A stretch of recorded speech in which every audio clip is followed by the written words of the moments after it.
Things aren't like they used to be on eBay, and I'm like, really? I'm kind of glad some of those things aren't the way they used to be.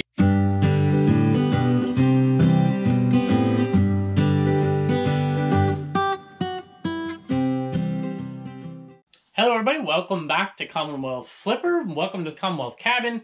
We're in here and we're doing something that I've been doing lately, and that is doing some shipping earlier in the weekend. So typically I ship out everything on Sunday night, and I go to work Monday morning and wish I was back here in the Commonwealth Cabin.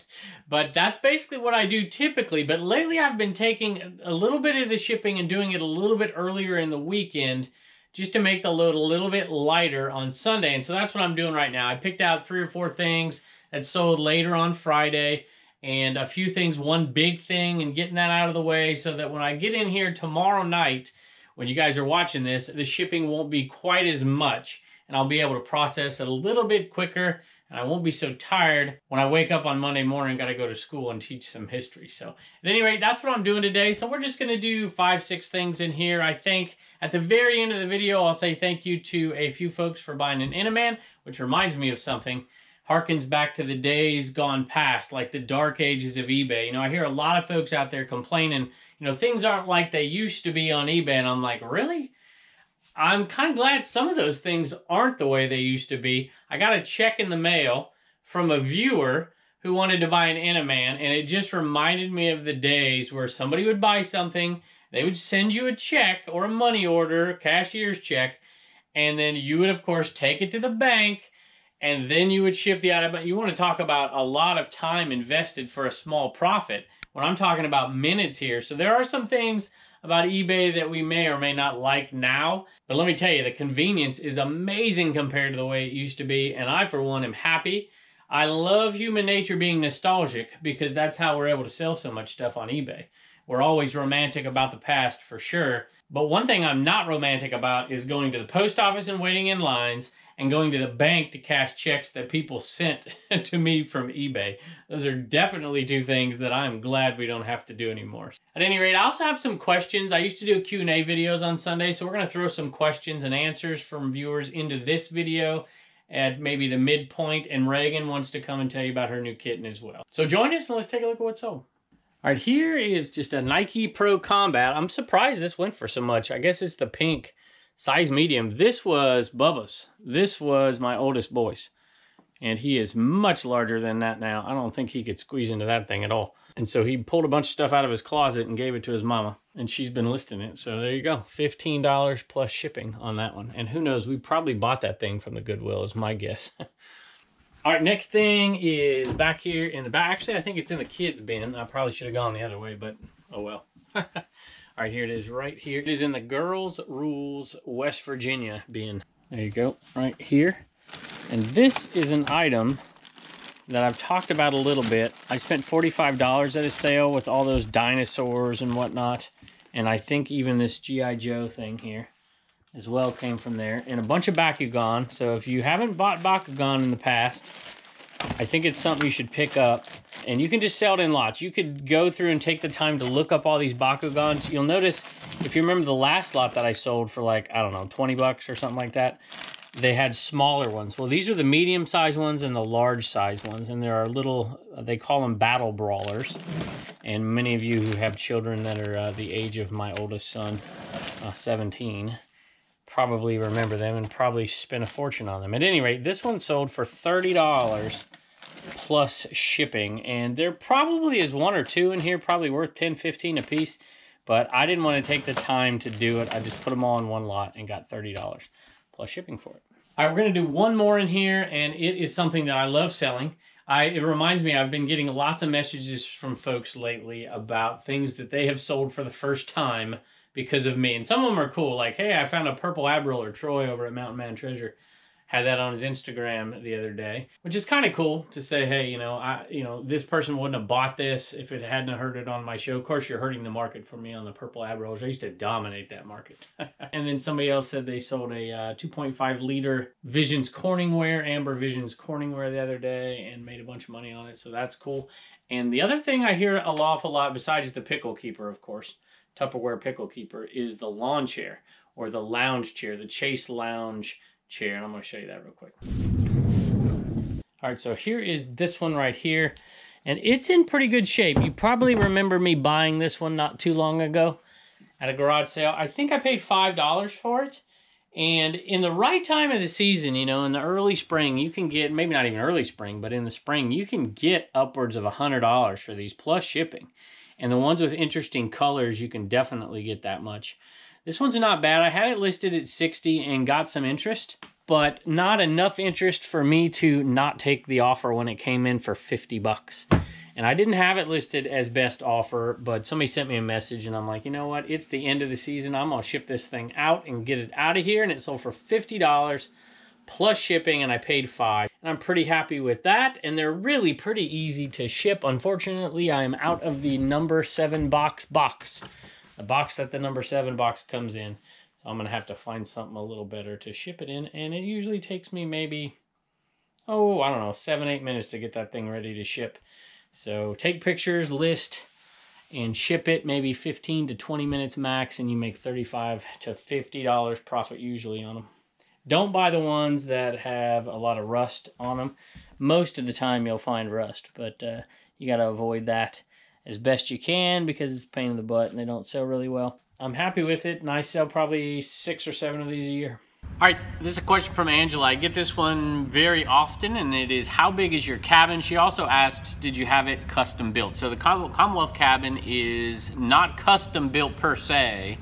First of all, it's 12 by 24, 12 by 28 if you count the front porch, which I didn't want, but my daughter wanted, so we got it. And I'm glad we did. I like it now that we have it. So the lofted area above that front porch, and then the lofted area above the back storage area.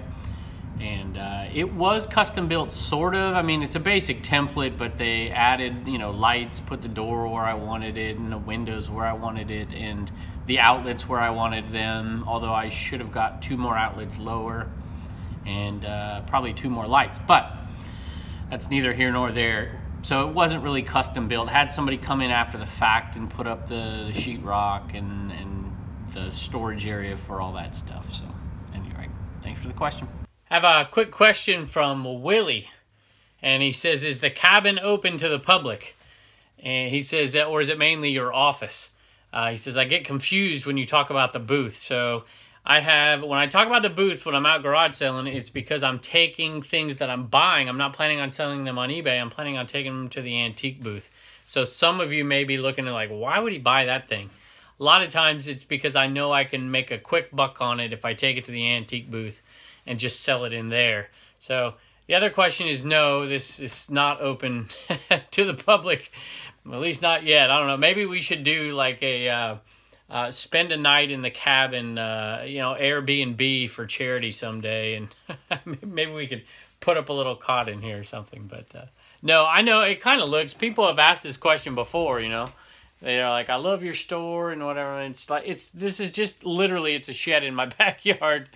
So, at any rate, Willie, hopefully that explains it for you. And our antique booths, just a shameless plug for my antique booths, which nobody goes to because we live in the middle of nowhere, is in Bedford, Virginia on North Bridge Street. And it is Bell Treasures and Needful Things Antiques, which has just been sold. So, maybe I should have bought it. I don't know. It seems like a headache. So, anyway, thanks, Willie. I have a question here from Forever Blue Lady 93. Hey Kevin, do you guys ever set goals for yourself on listing and selling? So you said you guys, so I'm assuming you mean me and my wife. And my wife would say it's not a listing goal, it's a listing quota. Which isn't true, but well, maybe it's a little true. I don't have selling goals. Well, let me say this. I have selling goals, kind of.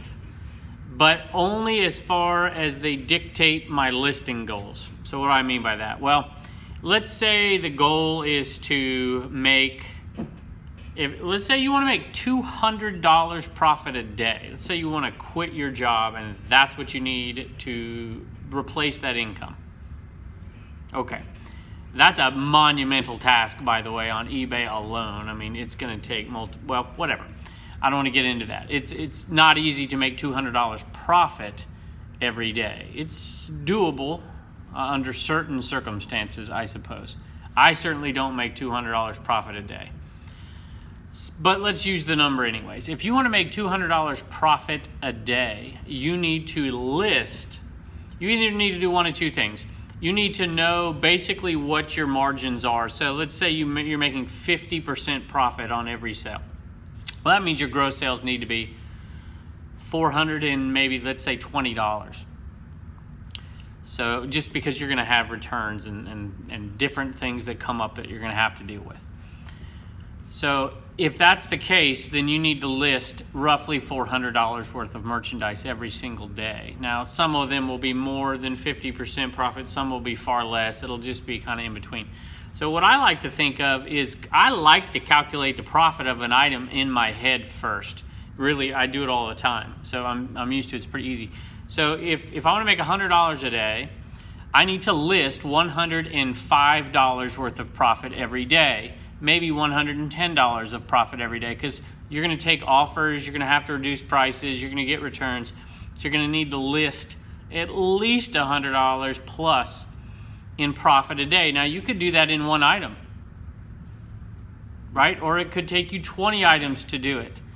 But I think that's one way to look at it. The other way to look at it is to say, I'm going to list 10 things a day. I think they both have their value for sure, without a doubt. But if you're looking to make a certain amount of money, then you need to put in that amount of work every single day. And over time, you will sell. If you list $110 worth of stuff every single day for weeks and weeks and weeks and weeks, and you're listing it right, and it's the right stuff, and you know, that kind of thing, you're going to make $100 a day in profit eventually. If you can keep that pace up, you will for sure.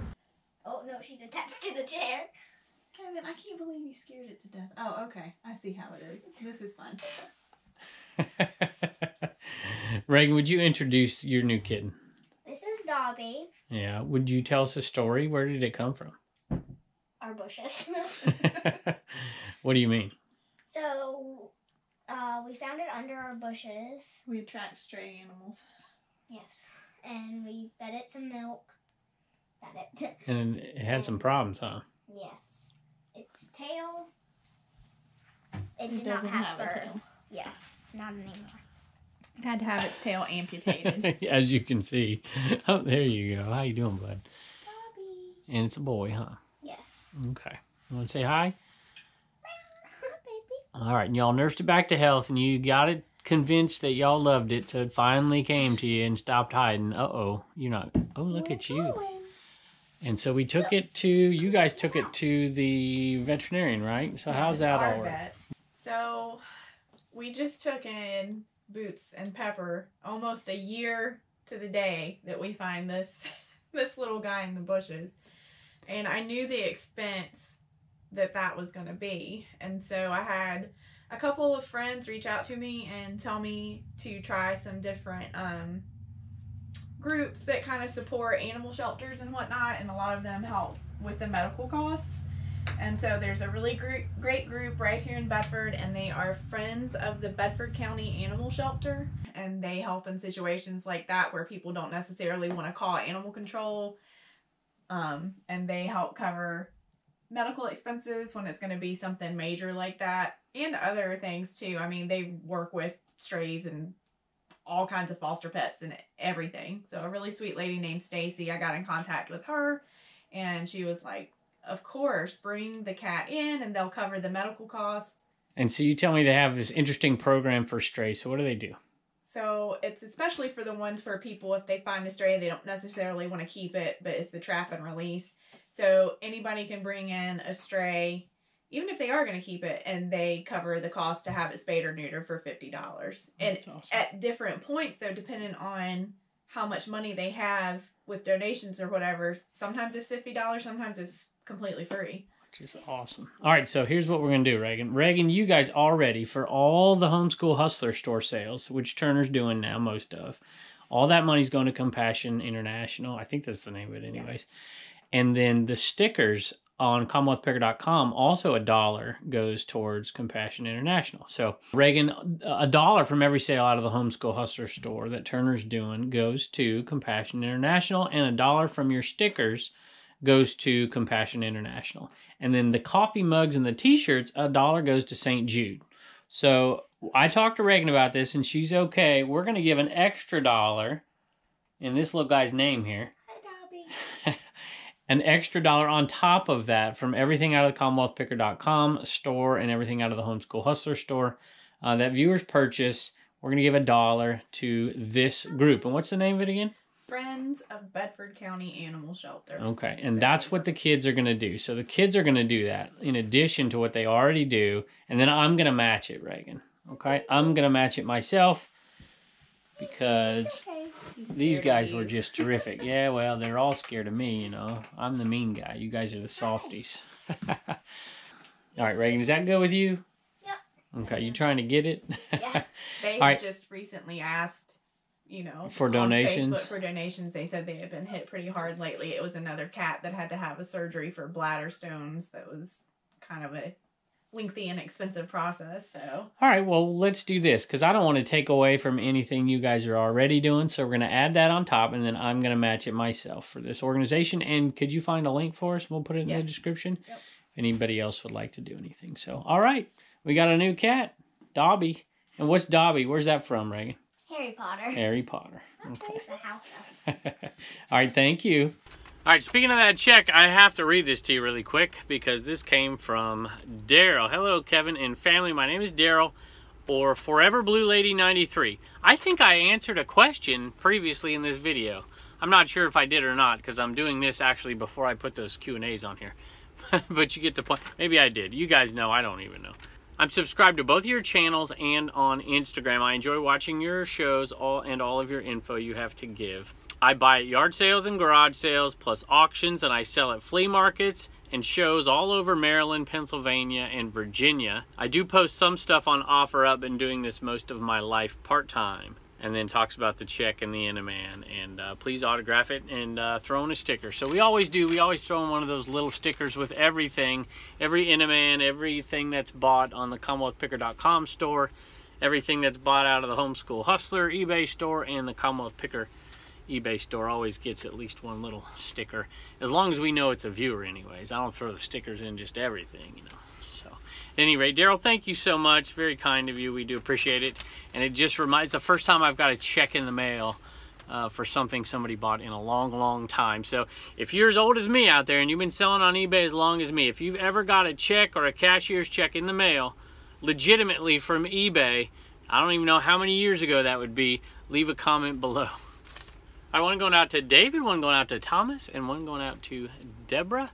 And Deborah says, I enjoy watching your videos, especially the knowledge you share. Thanks, Debbie. eBay store Tres Gatos Treasures. Yes, we have 3 cats. Tres Gatos. There was a Mexican restaurant I remember in California named El Gato Gordo. And I remember asking him, what in the world does that mean? It's the fat cat. And it made sense because there's fat cats all over the place. Not flaca. Thank you. We do appreciate it, Debbie. And he is headed your way. All right, this one's headed out to Matthew, and he says, Kevin and family and 112 animals. Glad to see a Utah plate up in the background. Figured it's time to get one of these guys. FOMO is legit. Cheers from Zion. Cryptographic. Store is Vertigo Garden. I think the store is cryptographic. I don't know. At any rate, you know what I'm talking about, Matthew. Thank you so much. He said it your way. All right, this one's going off to Daniel. He says, catching up with your channel, and in the video you mentioned you only had 108 of these left. So I felt I better stop procrastinating and get one. I really enjoy your channels and learn a ton from them. Have a great day. At any rate, thank you, Daniel. We appreciate it. All right, last one of the day going out to Eric and to Eric's family. Thanks, Kevin. I'm a huge fan and appreciate all the knowledge you share. You've helped inspire me to find enjoyment and excitement reselling with my family can bring. I've been reselling for almost 6 months and have held off joining Inaman Nation, but now the wait is over. Hopefully he helps inspire me to get to listing. Keep making awesome videos, and here's to a successful Q4. My eBay store is No Code Treasure Trove. Best wishes from my family to yours kindly, Eric. So thank you so much. We appreciate it. And let me tell you about Q4. I feel the least prepared going into Q4 that I have in years. I probably have the least amount listed that I have in years. Twofold, you know, doing the YouTube channel, it really takes quite a bit of time that I would typically spend listing. You know, I'd sit back in my bed here and I'd watch, you know, John, Cincinnati Picker, Tesla Picker. I'd watch Lonnie or Pete or somebody. I'd be watching somebody, but I'd be listing while I did it. They were working and I was listing there. So anyway, so that's taking a little bit, but let me tell you, school's kicked my butt this year for sure. Teaching this way and learning so many new skills, it's like my brain wants to just blow up. But hey, Eric, thank you, and I'm going to take that as a push for me to get listing for Q4. I always say that to y'all, but I need a little bit myself, so I'm going to go to it. I'm going to shut this camera down and say goodbye, and I'm going to go list. See y'all next time.